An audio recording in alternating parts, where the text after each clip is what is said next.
Eto na naman ang tita nyo sa kusina. Magluluto naman tayo ngayon ng apritadang manok. Meron akong manok, ayan. Minarinate ko siya ng toyo at paminta. Saka ko tinabi muna. Tapos, nagayak ako ng bawang at sibuyas.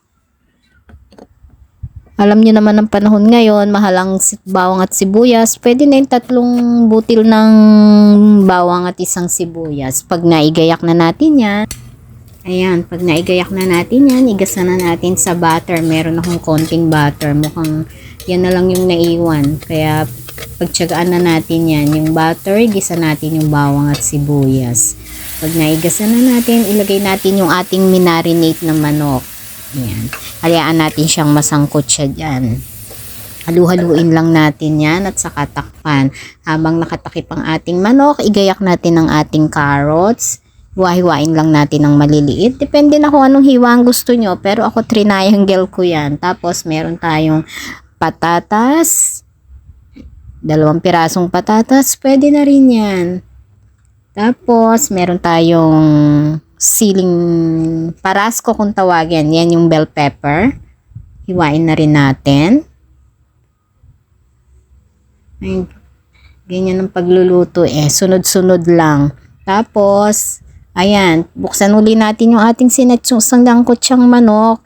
Ilagay na natin yung ating patatas at carrots.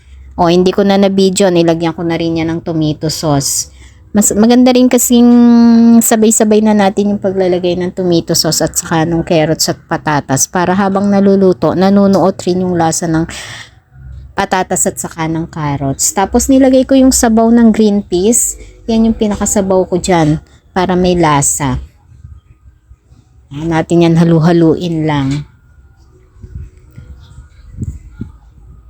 Hayaan lang natin yung maluto ng husto. Tapos ilagay natin yung ating bell pepper. Kahit takpan nyo yan, mga 10 minutes takpan nyo para maluto ng husto. 10 to 15 minutes para maluto ng husto yung patatas at carrots. O, tapos, ilagay natin yung ating green peas. Since hindi naman na kailangang patagalin yung green peas sa lutuan, tikman nyo na kung okay ang lasa at lagyan natin ng patis. Patis at paminta. Paminta powder. Ayan. Tapos, ayan, ready na yung ating afritadang manok. Salamat sa panonood!